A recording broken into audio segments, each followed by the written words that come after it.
আসসালামু আলাইকুম এভরিওয়ান, কেমন আছেন সবাই? আশা রাখি প্রত্যেকেই ভালো আছেন। আজকে থেকে আমি এমএস ওয়ার্ডের পর ধারাবাহিকভাবে ভিডিও দিয়ে যাব। আপনারা যারা এমএস ওয়ার্ড শিখতে চান তারা আমার এই ভিডিও দেখে আপনারা এমএস ওয়ার্ড শিখতে পারবেন, এবং আমি আশা করছি আপনারা যদি আমার এই ভিডিওগুলো ধারাবাহিকভাবে দেখেন তাহলে এমএস ওয়ার্ড সম্পর্কে আর কোনো সমস্যা থাকবে না। তো আজকের ভিডিওতে আমরা শিখব কিভাবে একটা ডকুমেন্টে ওপেন করতে হয়, কিভাবে সেভ করতে হয়, এছাড়া কপি পেস্ট সহ ফন্টের বিভিন্ন কাজ হচ্ছে আমরা আজকের ভিডিওতে দেখব। তাহলে চলুন ভিডিও শুরু করা যাক। তো শুরুতেই আপনার মাউসের রাইট বাটনে যদি ক্লিক করেন, ক্লিক করার পর এখানে হচ্ছে নিউ অপশন রয়েছে। নিউ অপশনে আসেন, তাহলে এখানে এমএস ওয়ার্ড ডকুমেন্ট হচ্ছে আপনি দেখতে পাবেন, এটার হচ্ছে ক্লিক করবেন। তো অবশ্যই আপনার পিসিতে অথবা ল্যাপটপে মাইক্রোসফট অফিস হচ্ছে ডাউনলোড থাকা লাগবে। দেন হচ্ছে এটাকে হচ্ছে আপনার ডকুমেন্টে একটা নাম দিয়ে দিতে হবে। তো আমি এখানে একটা ডকুমেন্টের নাম দিয়ে দিচ্ছি। দেওয়ার পর ইন্টারে ক্লিক করলাম। ক্লিক করার পর আমি মাউসের রাইট বাটনে ডবল ক্লিক করে এটাকে ওপেন করে নিব। তো ওপেন করার পর এরকম হচ্ছে আপনারা ইন্টারফেস দেখতে পাবেন। আমরা জেনারেলি হচ্ছে এখানে যে ফাঁকা জায়গা, এখানে হচ্ছে আমাদের ডকুমেন্টগুলো লিখে থাকি। এছাড়াও উপরে অসংখ্য মেনু বার বা অসংখ্য সেকশন দেখতে পাচ্ছেন। আমরা এখন হোম সেকশনে আছি। এছাড়া insert, page layout, reference, mailing সহ অসংখ্য কিন্তু সেকশন বা মেনু রয়েছে। এই মেনুর আলাদা আলাদা কাজ রয়েছে। তো আমরা আজকে হোম সেকশনে ক্লিপবোর্ড এবং ফন্টের যে কাজগুলো এগুলো হচ্ছে শিখব, এবং অন্য ভিডিওতে আমরা এই প্রত্যেকটা সেকশনের কাজ কিন্তু একে একে হচ্ছে শিখব। তো এখন আমি এখানে কিছু লিখব।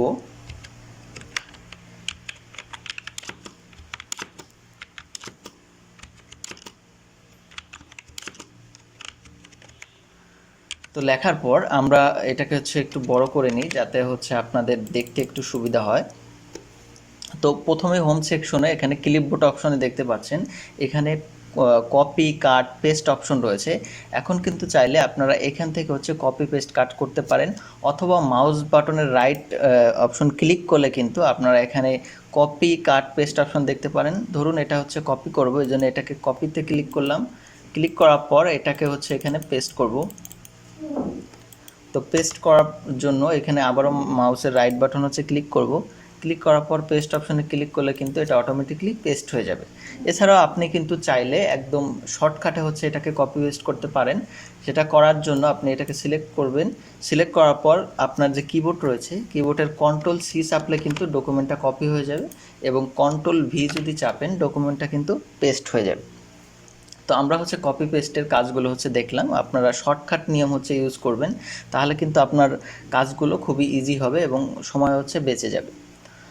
তো এখন আমরা দেখব ফন্টের যে কাজগুলো রয়েছে সে কাজগুলো। তো আমরা জেনারেলি কোনো ডকুমেন্ট যখন লিখি তখন টাইম নিউ রোমান্স অথবা এরিয়েল ব্ল্যাক এই ফন্টে হচ্ছে লিখি।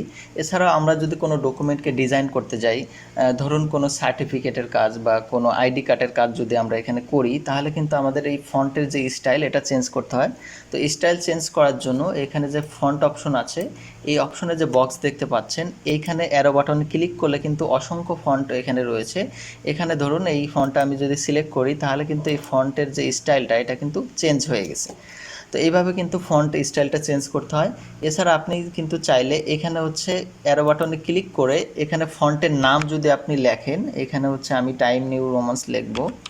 লেখার পর ইন্টারে ক্লিক করার পর নতুন করে যদি আপনি হচ্ছে ডকুমেন্ট লেখেন তাহলে কিন্তু এখন এই ফন্টে হচ্ছে লেখা হবে। তো এইভাবে হচ্ছে আপনি ফন্ট যে স্টাইলটা হচ্ছে চেঞ্জ করতে পারেন। এবং তার পরবর্তীতে হচ্ছে আপনারা এখানে দেখতে পাচ্ছেন যে 18 এখানে লেখা আছে কিছু সংখ্যা। এই সংখ্যার মাধ্যমে আপনি কিন্তু আপনার ফন্টের যে সাইজটা, এই সাইজটা হচ্ছে এখান থেকে আপনি চেঞ্জ করতে পারেন। ধরুন আমি এই লেখাটাকে হচ্ছে সিলেক্ট করব। সিলেক্ট করার পর এখান থেকে যদি আমি এখানে 24 দিয়ে দেই তাহলে কিন্তু আগের থেকে আমার যে ফন্টের যে সাইজটা সেটা কিন্তু বড় হয়ে গেছে। তো এইভাবে কিন্তু আপনি ফন্টের সাইজটা হচ্ছে বড় ছোট আপনার মন মতো করতে পারেন। এছাড়াও পাশে হচ্ছে আপনারা এ নামে দুটা অপশন দেখতে পাচ্ছেন, একটা অ্যারো হচ্ছে উপরের দিকে, একটা অ্যারো কিন্তু হচ্ছে আপনার নিচের দিকে। উপরে অ্যারো যদি আপনি ক্লিক করেন তাহলে ফন্টটা একটু দুই দুই করে হচ্ছে বড় হবে, এবং নিচের অ্যারোটা ক্লিক করলে ফন্টটা হচ্ছে দুই দুই করে ছোট হতে থাকবে। এইভাবে হচ্ছে আপনি ফন্ট সাইজ হচ্ছে ছোট বড় করতে পারেন।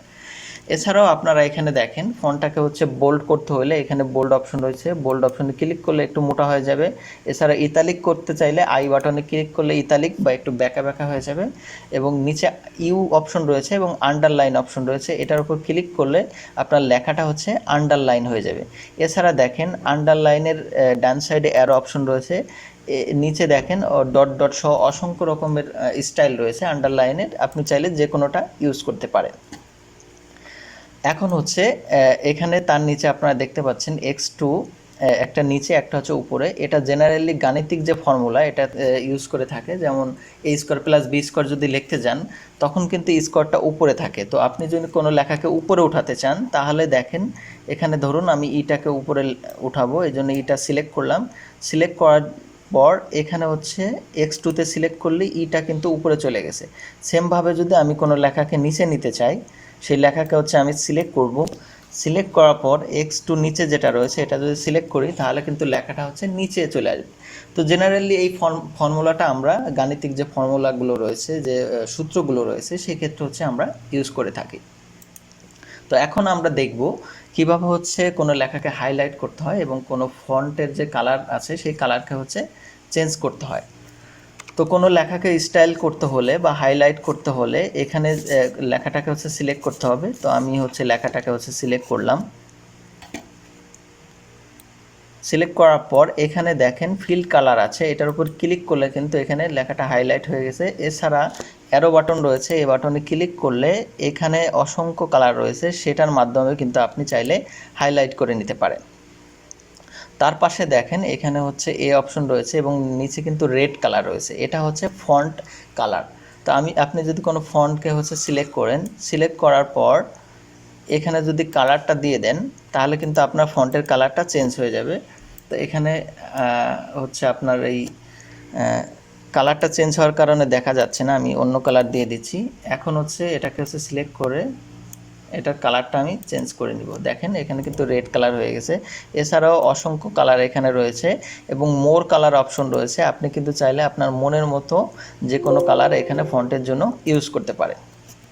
তো ধরুন হচ্ছে আপনি কোনো একটা ডকুমেন্ট লিখছেন, তো লেখার পর আমরা জেনারেলি কিভাবে লিখি, প্রথমে বড় হাতে তারপর ছোট হাতের দিয়ে লিখি। আপনি পুরো ডকুমেন্টটা লেখার পর দেখলেন আপনার লেখার যে ওয়ার্ডগুলো প্রত্যেকটা ওয়ার্ড হচ্ছে বড় হাতের লিখতে হবে। তো এক্ষেত্রে কিন্তু আপনার ডকুমেন্টটা যদি নতুন করে লেখেন তাহলে কিন্তু অনেক সময় সাপেক্ষ। আপনি কিন্তু চাইলে এক ক্লিকের মাধ্যমে পুরো ডকুমেন্টটাকে বড় হাতের অথবা ছোট হাতের করতে পারবেন। তো এটা করার জন্য আপনার ডকুমেন্টটা সিলেক্ট করতে হবে। সিলেক্ট করার পর এখানে বড় হাতের একটা এ এবং ছোট হাতের একটা এক দেখতে পাচ্ছেন।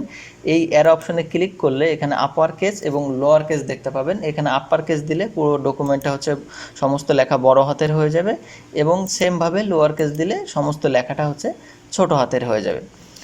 এছাড়াও হচ্ছে আপনি যতগুলো ফর্মুলা ইউজ করছেন এই ফর্মুলাকে এক ক্লিকের মাধ্যমে যদি হচ্ছে রিমুভ করতে চান, এখানে ইরেজ অপশন রয়েছে, ইরেজ অপশনে ক্লিক করলে কিন্তু আপনার পুরো ফর্মুলাটা হচ্ছে আপনার ইরেজ হয়ে যাবে। তো এখন আমরা দেখব কিভাবে একটা ডকুমেন্টটা কাজ শেষ হওয়ার পর সেটাকে হচ্ছে সেভ করতে হয়। সেভ করার জন্য উপরে বাম সাইডে ফাইল অপশন রয়েছে, এই ফাইল অপশনে ক্লিক করে এখানে হচ্ছে সেভ এবং সেভ অ্যাজ হচ্ছে আপনি দেখতে পাবেন। এই সেভ অ্যাজ এবং সেভের মধ্যে পার্থক্যটা হচ্ছে, সেভ মানে হচ্ছে আপনি কোনো একটা ডকুমেন্ট লেখার পর সেটা হচ্ছে সেভ করে রাখলেন, আর সেভ অ্যাজ মানে পুরো ডকুমেন্টটা কমপ্লিট হওয়ার পর কোনো একটা ফাইলে যখন হচ্ছে আপনার ডকুমেন্টটা রাখবেন। তো আমি এটা হচ্ছে ম্যানুয়ালি হচ্ছে বুঝাই দিচ্ছি, সেটা আমি হোম অপশনে আসব। আসার পর আমি এখানে আরও কিছু ওয়ার্ড হচ্ছে লিখব, ধরুন ওয়েলকাম লিখলাম। লেখার পর এটাকে যদি আমি কন্ট্রোল এস দেই অথবা ম্যানুয়ালি হচ্ছে সেভ দিয়ে রাখি, তাহলে কিন্তু আমি যখন এটাকে ক্রস করে দেব এই ডকুমেন্টটা, ক্রস করে দেওয়ার পর আবার যখন হচ্ছে এই ডকুমেন্টটা হচ্ছে আমি ওপেন করে দিব, ওপেন করার পর হচ্ছে কিন্তু এই ওয়েলকাম লেখাটা কিন্তু আপনারা হচ্ছে দেখতে পাচ্ছেন। এখন যদি আমি নতুন করে আরও কিছু লিখি, ওয়েলকাম লেখার পর এটাকে হচ্ছে আমি সেভ না দিয়ে কন্ট্রোল এস দিয়ে অথবা এই সেভ অপশনে ক্লিক না করে এই ডকুমেন্টটা হচ্ছে ক্লোজ করে দেই এবং আবার পুনরায় যদি ওপেন করি, তাহলে কিন্তু হচ্ছে আমি দ্বিতীয়বার যে ওয়েলকামটা লিখলাম এখানে সেটা কিন্তু মানে রিমুভ হয়ে গেছে। তো সেভের কাজটা হচ্ছে আপনি যখন ডকুমেন্টগুলো লিখবেন ওটা সেভ দিয়ে রাখলে ওই ডকুমেন্টগুলো সেভ আকারে থাকবে। আর সেভ অ্যাজের কাজ হচ্ছে আপনার ফুল ডকুমেন্টটা কমপ্লিট হওয়ার পর সেটা হচ্ছে কোনো একটা ফাইলে হচ্ছে এটাকে রাখতে পারবেন। তো আমি হচ্ছে সেভ অ্যাজ অপশনে ক্লিক করলাম। ক্লিক করার পর এখানে হচ্ছে আপনার ডিরেকশন হচ্ছে সিলেক্ট করতে হবে। আমি ডেস্কটপে রাখবো। তো এখানে হচ্ছে নতুন একটা ফোল্ডার ওপেন করব, নিউ ফোল্ডার, এবং এটাকে হচ্ছে সিলেক্ট করব। সিলেক্ট করার পর সেভ অপশনে ক্লিক করলে কিন্তু আপনার যে ডকুমেন্টটা সেটা কিন্তু আপনার এই ফোল্ডারে হচ্ছে সেভ হয়ে যাবে। দেখেন নিউ ফোল্ডারে ক্লিক করলে ক্লাস 1-এর যে ফাইলটা এখানে চলে আসছে।